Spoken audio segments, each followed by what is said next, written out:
प्रणाम। मैं हूँ आचार्य दीपा। आज हम बात कर रहे हैं वृषभ राशि के बारे में और वृषभ राशि के बारे में भी कि राहु अब जा रहे हैं आपकी राशि से मतलब आपके 12वें भाव से, तो जाते जाते ये क्या फल करके जाएंगे, तो हम इस बारे में बात करेंगे। राहु को विदा देने का समय आ गया है अपने 12वें भाव से, तो जाते जाते क्या कुछ करके जाएंगे, हम इस बारे में बात करेंगे। पिछले 16.5 महीनों से इन्होंने आपके 12वें भाव में बिस्तर लगाया हुआ है, वहीं विश्राम कर रहे हैं। ये इन्होंने क्या क्या किया है ये बताने की जरूरत कतई भी नहीं है, लेकिन फिर भी थोड़ी तारीफ तो बनती है इनकी। हम इस बारे में थोड़ी बात जरूर करेंगे। अब तक हमने केवल इनके नकारात्मक प्रभाव को देखा है, हमेशा ही हम नकारात्मक पहलुओं को देख रहे थे काफी टाइम से। हम इनके थोड़े से पॉजिटिव पहलुओं को भी देखेंगे कि इन्होंने किया क्या है पिछले 16.5 महीनों में, क्या ऐसा पॉजिटिव करके कुछ जा रहे हैं जिससे आने वाली जिंदगी में इसका असर अच्छा होगा, तो हम इस बारे में भी बात करेंगे। जाते जाते ये बदलाव काफी देकर जाएंगे। 12 अप्रैल 2022 से राहु ने आपके 12वें भाव में गोचर कर लिया था। 12वां भाव जो होता है मतलब लगभग 16.5 महीने पहले 12वां भाव हमारे जो होता है वो हानि का होता है, हमारे खर्चों का होता है। खर्चे भी कौन से वाले, जो हॉस्पिटल्स पर ज्यादा हो। वैसे निवेश का भी होता है, उसको भी उस तरीके से हम देख सकते हैं। इनकी 5वीं दृष्टि आपके चतुर्थ भाव पर थी।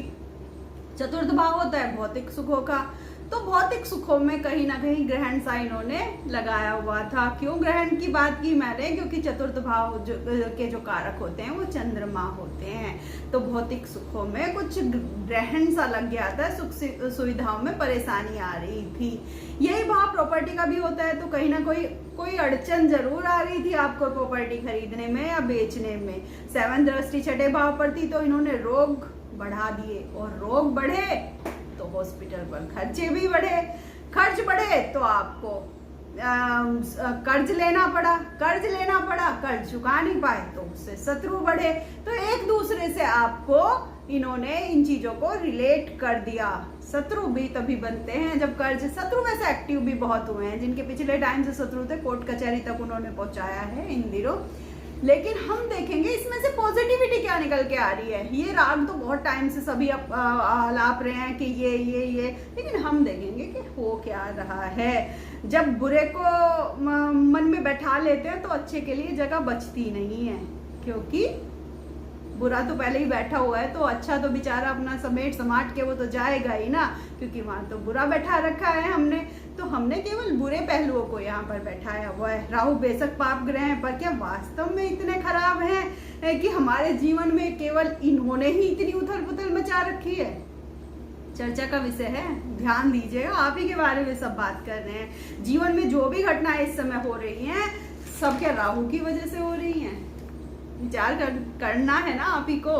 आज हम बात कर रहे हैं कि जब राहु महाराज से हम मतलब जाते जाते लाभ कैसे ले सकते हैं, हम इस बारे में आपके साथ प्रामाणिकता के साथ आए हैं। मतलब कैसे हम इन्होंने आपको यहाँ पर लाभ दिए हैं, हम इस बारे में भी बात करेंगे। जो भी घटनाएं इस समय हमारे जीवन में चल रही हैं सबका जिम्मेवार हमने राहु को ठहरा दिया है। राहु चांडाल योग बनाया है, उसको इतनी छोटी चीज को हमने इतना बड़ा बना दिया है, तो कुछ तो इम्पैक्ट होगा ही ना इसका।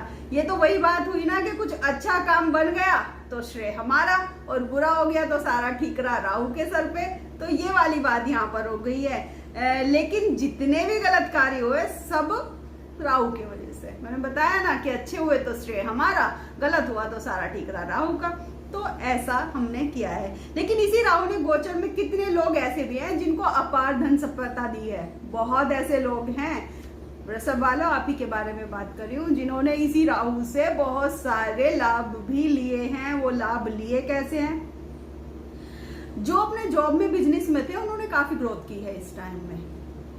वो की कैसे हैं वो अब आगे हम देखेंगे। हमने केवल नुकसान ही क्यों से है ये बात पर विचार करने वाली है, क्योंकि बाकी लोगों ने तो लाभ ले लिए, हम खाली अकेले ऐसे क्यों रह गए कि हमें नुकसान हुए उस चीज के, तो हमें फायदा लेना चाहिए था। अभी भी देर नहीं हुई है, क्योंकि आगे आप देखते जाइए। 30 अक्टूबर को ये हम क्या कर रहे हैं कि 30 अक्टूबर को ये आपके 11वें भाव में आ जाएंगे, और 11वां भाव मतलब अभी आने में 1.5 महीना है। अभी 1.5 महीने के लिए अभी ये और आपके 12वें भाव में है, तो 11वें भाव में भी तो हमें ये यहाँ से कुछ अच्छा करके जाएंगे, जब भी तो 11वें भाव में लाभ होंगे, तो इनके अच्छे रिजल्ट लेने हैं। अब इसके बाद ये इनकम वाले भाव में रहेंगे, 18 महीने तक रहेंगे आपके लाभ भाव में। ऐसे लाखों वीडियो बन रहे हैं कि जो बोल रहे हैं कि जब ये आपके 11वें भाव में आ जाएंगे तो आपको ये हो जाएगा, आपको वो हो जाएगा, आप करोड़पति बन जाएंगे, आप अरबपति बन जाएंगे। क्या सब बन जाएंगे?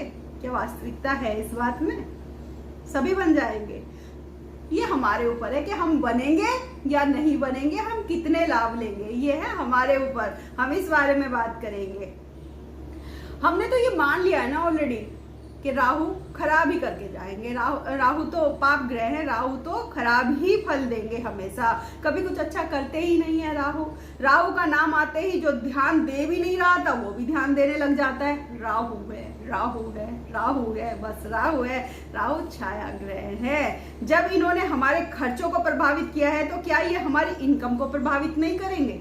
क्योंकि खर्चे तो इन्होंने बढ़ाए हैं ना, मैंने खर्चों पर भी तो कितनी सारे इन्होंने प्रभाव डाले, क्या इनकम पर प्रभाव नहीं करेंगे?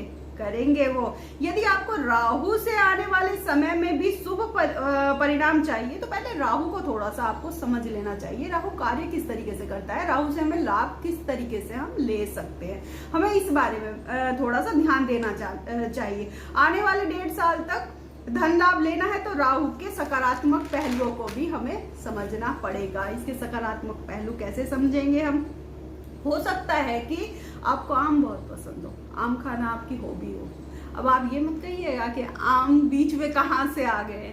इसका सीधा सा यही है, आम भी तो कहीं ना कहीं लगे थे, किसी ने उसका बीज बोया था, किसी ने उसका पेड़ लगाया था, तभी तो वो बड़ा हुआ, तभी तो आपको आम मिले। तो आप भी एक कोशिश कर दीजिए ना आने वाले समय में राहु से अच्छे परिणाम लेने की। तो यही है कि राहु को हम समझेंगे और राहु से अच्छे परिणाम हम लेंगे कैसे, हम उस बात पर चर्चा करेंगे। आने वाले समय में अच्छे रिजल्ट लेने के लिए आज मेहनत तो थोड़ी सी आपको करनी पड़ेगी। 12वां भाव खर्चों का होता है, ये सबको पता है, हमें हॉस्पिटल वाले खर्चों का होता है ज्यादा, तो ये पता है। 12वां भाव विदेश का होता है तो निवेश का भी तो होता है ना, विदेश का है ये 12वां भाव, तो निवेशों का भी तो यही है 12वां भाव। हम आ रहे हैं धीरे धीरे। राहु जिस भी भाव में गोचर करते हैं उस भाव के फलों को मतलब उसमें ना एक उसमें अपना क्रेजियस डाल देते हैं, बहुत ज्यादा क्रेजी हो जाते हैं लोग, तड़प जाते हैं उस भाव के रिजल्ट को पाने के लिए जिस भी भाव में राहु गोचर करते हैं, क्योंकि राहु तड़प है। राहु आपको तड़पा देंगे उसके रिजल्ट लेने के लिए। आप ज्यादा दूर मत जाइए, आप ये देखिए कि पिछले कुछ समय में आप कितनी तड़प महसूस कर रहे हैं कि मुझे विदेश जाना है। जो जाना चाहते हैं, सबके लिए नहीं है ये, जो जाना चाहते हैं लेकिन जा नहीं पा रहे, वो तड़प आपके अंदर लगी हुई है, मुझे जाना है, ठीक है। या जिनका कार्य विदेशों से जुड़ा हुआ है तो वो कितने जतन कर रहे हैं कि कौन सी ऐसी ट्रिक आजमाऊं कि मुझे उससे लाभ हो जाए, जो जिनका काम विदेशों से जुड़ा हुआ है। यदि बीमार है तो ज्यादा परेशान है कि ऐसी कौन सी दवाई खाऊं, ऐसे कौन से हॉस्पिटल में जाऊं कि बहुत जल्दी से ठीक हो जाऊं, तो ये भी तड़प दे रहे हैं। यदि खर्चे बहुत बड़े हुए हैं तो पूरे घोड़े दौड़ा दिए दिमाग के, इन खर्चों पे नियंत्रण करूं कैसे, तो यहाँ भी तो तड़प ही रहे हैं। कैसे लाभ पाऊं, ठीक है, कैसे मैं अपनी इच्छाओं की पूर्ति करूं, कैसे मैं इन चीजों को समझूं, हर चीज के लिए इन्होंने आपको तड़प दे दी है। अगर सचमुच राहु से लाभ लेना चाहते हैं तो सबसे पहले राहु को जानना होगा। राहु इतने बुरे नहीं है जितना हमने समझा हुआ है राहु को, राहु इतने बुरे नहीं है। अच्छा आप एक बात बताइए, एक बात एक लॉजिक लेते हैं हम यहाँ पर। घर में एक नई बहू आती है, नई बहू के आते ही वो बहुत सारे सपने लेकर आती है कि मैं अपनी फैमिली में जाकर ये करूंगी वो करूंगी अपने नए परिवार में। लेकिन उससे जब छोटी छोटी गलतियां होती है, क्योंकि सास ने बहुत दिन से उस घर को संभाला होता है, या जो उनकी बड़ी जेठानियां देवरानियां नंद होती हैं उन्होंने उस घर को बहुत अच्छे से पहले संभाला होता है। जब कोई नया एकदम से आता है उससे छोटी छोटी गलतियां भी होती है, तो गलतियां होती हैं तो उनके तिल का ताड़ बना लिया जाता है और उनकी इमेज को इतना कि बस ये खराब है, इसके बस की कुछ नहीं है, अब ये खराब है, उसे मौके नहीं देते हैं हम। तो वो सोच हमने बैठा लिया। अब वो क्या करेगी बहू, वो कितनी बार एफर्ट लगाएगी, 1 बार लगाएगी, 2 बार लगाएगी, तीसरी बार लगाएगी नहीं। जो तुम्हें सोच रहा है तुम सोचते रहो, अब मैं बुरा ही करूंगी। तो यही काम यार राहु का है। वो उसने अच्छा फल देने की कोशिश की, लेकिन जब आपने मान ही लिया है कि ये बुरा है तो वो अच्छा करे क्यों आपके साथ, तो हमें बुरा नहीं मानना है, उससे हमें अच्छे रिजल्ट लेने हैं। तो अगर अच्छाई चाहिए तो सबसे पहले उसको थोड़ा समय देना होगा, उस बहू को भी उस राहु को भी। यहाँ बस मैंने एक एग्जाम्पल दिया है, तो उसे थोड़ा सहयोग हमें देना होगा अगर उससे हमें सकारात्मक रिजल्ट चाहिए। तो ये आपको तक्षणा दे रहे हैं कि कुछ अच्छा निवेश करो तो मैं आपको लाभ दूं, कुछ अच्छी जगह निवेश करो तो मैं लाभ दूं। इन्होंने एक तड़प दे दी ना आपको, है ना, तो वो अच्छाई के लिए दे दी, पर राहु के खोप की वजह से हम कुछ नया कर ही नहीं रहे हैं। अगर कर भी दिया है तो इतने डरे हुए हैं, उस डर पे राहु हावी हो गए हैं। तो ये हमारे साथ पिछले समय से हो रहा है। यहाँ जरूरत है हमें अपने विचारों में थोड़ी सी सकारात्मकता की, हमें थोड़ा सा सीरियस होने की जरूरत है, हमें उस पॉजिटिविटी को यूज करने की जरूरत है। जब विचार अच्छे हो जाएंगे तो रिजल्ट भी अच्छे आने लग जाएंगे। एक लॉजिक है ना कि लॉ ऑफ अट्रैक्शन, बुरा बुरा सोचेंगे तो बुरा बुरा आएगा, अच्छा अच्छा सोचेंगे तो अच्छा अच्छा आएगा। सामने वालों को बुरा बुरा बोलते रहो, बुरा ही हो जाएगा, ठीक है। उसको अच्छा अच्छा बोलो तो वो अच्छे ही रिजल्ट आपको देगा, ठीक है। तो ये होता है, यही राहु जाते जाते आपको कर्ज रोग शत्रुओं से मुक्ति दिलाने के भी स्रोत आपको खोज देंगे, दिखा देंगे कि कैसे मैं कर्जों से मुक्ति पाऊं, कैसे मैं रोगों से निपटूं, कैसे मैं शत्रुओं से, सब कुछ ये आपको देकर जाएंगे। यहाँ पर राहु अकेले नहीं थे, यहाँ पर राहु जो थे गुरु बृहस्पति देव के साथ बने हुए थे, अकेले नहीं थे। इस योग को, जो गुरु बृहस्पति देव के साथ योग बना हुआ था, तो इस योग को हम क्या कहते हैं, गुरु चांडाल योग कहते हैं हम इस योग को। तो इस योग को अच्छा नहीं माना जाता। एक मतलब अगर किसी की लैंग्वेज, मतलब सभी बोलते हैं गुरु चांडाल योग है, तो इस योग को अच्छा नहीं माना जाता। पर क्या हम जानते हैं कि इस योग को गुरु चांडाल योग कहा क्यों जाता है, बुरा क्यों माना जाता है? हम इस बारे में जानते तो नहीं है ना। गुरु मतलब ज्ञान है, गुरु बृहस्पति देव सभी देवों के देव हैं, सभी देवों के गुरु हैं, तो गुरु ज्ञान है। और राहु मतलब छाया है, अंधकार है। तो मतलब हमारे ज्ञान में अंधकार कायम करना इस गुरु चांडाल योग का काम है। गुरु भाग्य है, गुरु भाग्य है और राहु रुकावटें हैं, तो भाग्य में रुकावटें देना राहु का काम है। तो ये तो सब समझा, ये तो हमने सब पढ़ा, ये तो हमने सब सुना, लेकिन अब हम इसमें से पॉजिटिविटी कैसे निकालेंगे? तो ये सब जो हम करेंगे, इसके दूसरे पहलू पे हम नजर डालेंगे। गुरु भाग्य, तो राहु छाया के माध्यम से उसकी बौछार है भाग्य की, भाग्य तो बना हुआ है, राहु ने आके उसकी बौछार की।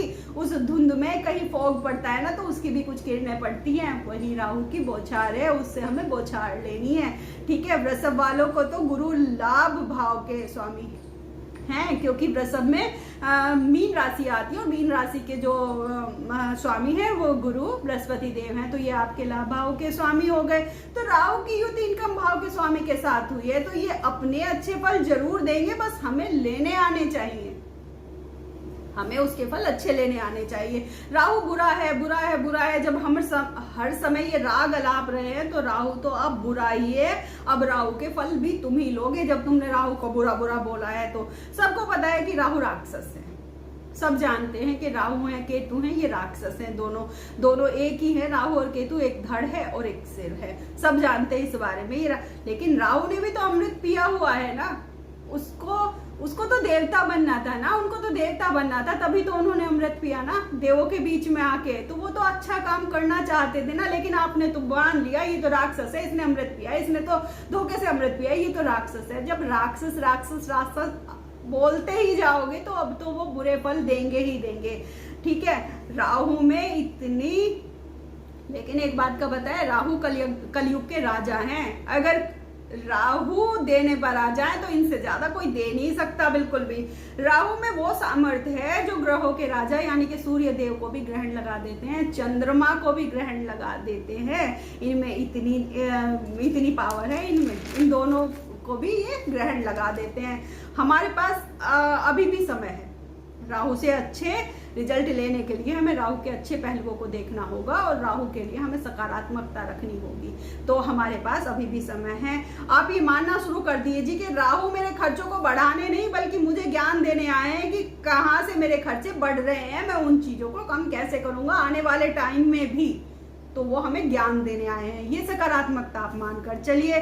कहाँ से मुझे मुनाफा होगा, उस ज्ञान की वृद्धि को समझो। मैं हॉस्पिटल पर खूब खर्च किए हैं इस समय, वृषभ वालों ने खूब खर्च किए हैं, जैसे डॉक्टर का कुछ उनके ऊपर कर्ज चढ़ा हुआ हो, ऐसे उन्होंने किए हैं। तो इस कंडीशन में हम क्या समझेंगे कि क्या हम हमेशा बिल्कुल ठीक थे? ये रोग अचानक राहु ने दे दिए? अचानक राहु ने तो नहीं दिए ना, राहु ने तो उन रोगों को आपको ध्यान उन पर लगा दिया है कि अब आप ठीक हो रहे हैं, तभी तो आप सोच रहे हैं यहाँ की दवाई खा लूँ, वहाँ की दवाई खा लूँ। तो इसमें सकारात्मकता आपको ऐसे भरनी है कि आप हमेशा से अपने रूटीन चेकअप करवाते थे कि आज राहु ने आके आपकी इतनी कंडीशन खराब कर दी? नहीं ना, पहले से ही कुछ रोग थे ना आपको, तो हमें इसको ऐसे समझना होगा। मतलब ना तो उन रोगों से आपको मुक्ति दिलाने आए हैं राहु और ना कुछ, लेकिन आपका ध्यान उन्होंने उस पर केंद्रित कर दिया है, आप ठीक हो जाएंगे। ठीक है, ये राहु का काम था। 12वां घर निवेश का भी होता है। तो क्या आज से पहले आपने निवेश किए नहीं थे? किए थे ना। क्या अचानक ही आपको लाभ हो गए थे? माना एक आध बार आपको अचानक प्रॉफिट हो भी गया हो, अचानक आपको ये आ रहा हो। हमेशा ऐसा तो नहीं होता कि हमेशा आप मतलब एकदम से पेड़ लगाएंगे, एकदम से वो फल देना स्टार्ट कर देगा। तो यहाँ राहु ने आपको एक अच्छी जगह बहुत सोच समझ कर आपको निवेश करने की ताकत दे दी है। इनसे आने वाले टाइम में आपको लाभ ही होंगे, मानकर चलिएगा इस बात को। अब आपको ये सोचना है कि मैंने निवेश कर दिया था, लाभ भी बड़ा ही होगा। ये पॉजिटिविटी है राहु से रिजल्ट लेने की। पर ये होगा तभी जब आप राहु के खौफ से मुक्त हो जाएंगे। राहु तो भय है, भ्रम है, पर आप भ्रमित रहो मत। देखते हैं कितने दिन तक लाभ नहीं होगा। आपको इस भ्रम से बाहर निकलना होगा, क्योंकि भय का ही भूत होता है। बहुत सारे लोग डरते हैं ना कि भूत है, भूत है, उस भय का ही तो भूत है। तो भूत को विशाल किसने बनाया है? भूत को बहुत बड़ा हमने ही तो बनाया है, अपने डर से उसे एनर्जी दे दे के तो उस भय के भूत को हमने ही बहुत बड़ा बना दिया है। भय के भूत को ताकत हमारे डर से ही मिली है। तो जितना डरोगे उतना ही आगे की लाइन आपको पता है कि जिस दिन हमने ये ठान लिया ना कि इस भय से मुझे हारना नहीं है, उस दिन आपकी बेड़ियां खुल जाएंगी। उस दिन आपके पैरों में जो ये बड़ी पड़ी हुई बेड़ियां आपको दिखाई देती है, ये दिखाई नहीं देंगी। जिस दिन आपने ये समझ लिया कि मुझे भय करना ही नहीं है, मुझे इस भय से आगे जाना है। राहु अचानक देते हैं पर जांच परख कर देते हैं, बहुत जांच। जिस दिन मतलब इन्होंने मान लिया ना कि हाँ, आपने ये मान लिया कि नहीं ये भी तो राहु है, इसने भी तो अमृत पिया है, ये भी तो अच्छा ही है। जिस दिन आपने मान लिया तो आप देखिएगा कि ये कितने अच्छे फल देंगे, आप संभाल नहीं पाओगे, ये इतने देते हैं। यहाँ जाने कितने लोग इसी राहु का इस्तेमाल करके कितना कुछ अचीव कर चुके हैं, क्योंकि उन्हें पता है, उन्हें लॉ ऑफ अट्रैक्शन करना आता है। उन्होंने उसकी अच्छाइयों को पकड़ा है। आप अपनी कुंडली में देखिए कि आपकी कुंडली में राहु कहाँ बैठे हुए हैं इस समय। आप देखिए और मुझे बताइएगा जरूर। उस भाव से संबंधित एक तड़प होगी आप में जरूर, जहां पर भी राहु बैठे होंगे उससे रिलेटेड कुछ ना कुछ ऐसा होगा। चलो ये मान लेते हैं कि राहु इस समय आपके 12वें भाव में है, आपकी कुंडली में भी 12वें भाव में है। तो यहाँ बैठकर चतुर्थ भाव को देख रहे हैं, तो आपकी पूरी सोच अपना घर बनाने में, अपनी माता से, अपने मतलब जनता से, मित्रों से, पूरा कहीं ना कहीं आप ना वो तड़प होगी। मुझे तो अच्छे दोस्त नहीं मिल रहे, मुझे तो मेरा घर अच्छा नहीं है, मैं अपनी माता के लिए इतना करता हूँ, मेरी माता मेरे बारे में सोचती नहीं है, या मेरी माता की तबीयत खराब क्यों है। तो वो उस भाव से रिलेटेड तड़प होगी। वो ऐसा क्यों है? क्योंकि राहु देख रहे हैं, आपने उनके बारे में कभी अच्छा सोचा नहीं, तो उन्होंने अच्छे फल आपको दिए भी नहीं। लेकिन आप अब इससे अच्छे फल आप पा सकते हैं।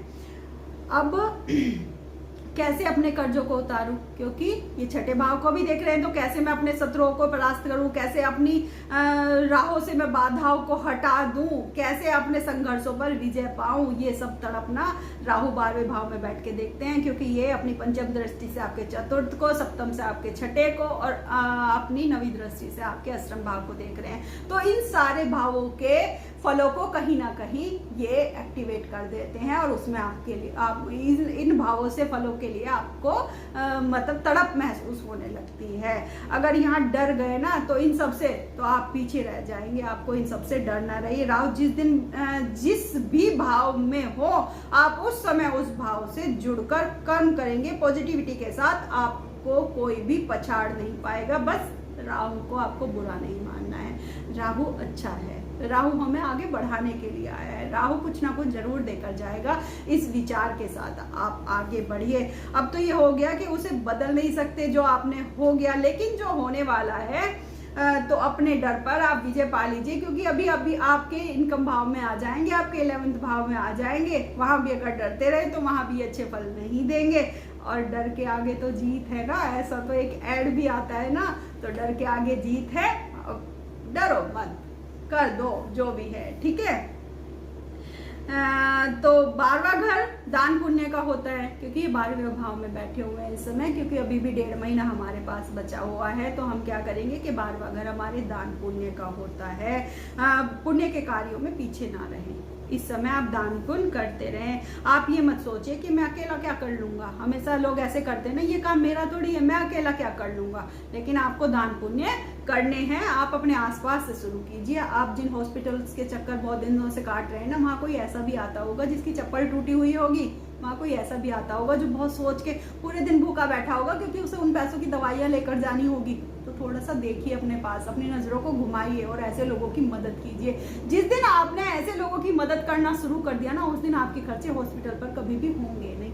आप ध्यान दीजिएगा इस बात पर। आप सामर्थ्यवान हैं, किसी का सहारा बन जाइए इस समय पर। ये सुना ही होगा कि जो दूसरों के दुखों को दूसरों के दुखों में सहयोग करते हैं, उनके दुखों को हरने स्वयं भगवान आते हैं। ऐसा माना जाता है और ऐसा है भी। ऐसा मैं बहुत बार महसूस करती हूँ। आप किसी हॉस्पिटल में अब इस समय कुछ ना कुछ दान पुण्य जरूर कर दीजिए। राहु ने कितना भी खराब फल दिए हो यहाँ आपको, पर जब राहु जाएंगे तो सुखद फल देकर जाएंगे। आप तीर्थ यात्रा पर जा रहे हैं ना, क्योंकि जो 12वां भाव होता है तीर्थ यात्रा का भी होता है, आपके लॉन्ग जर्नी का भी होता है। अगर आप तीर्थ यात्रा पे जा रहे हैं ना, तो किसी ऐसे इंसान को अपने आसपास देखिए जो तीर्थ पर जाना चाहता हो, लेकिन उसके पास उतना सामर्थ्यवान वो नहीं है। तो ऐसे इंसान को तीर्थ घुमा लाइए। आप बस रिजल्ट देखिएगा। तो इस समय में ये जरूर कीजिएगा, इस समय में वहां पर आप जाइएगा।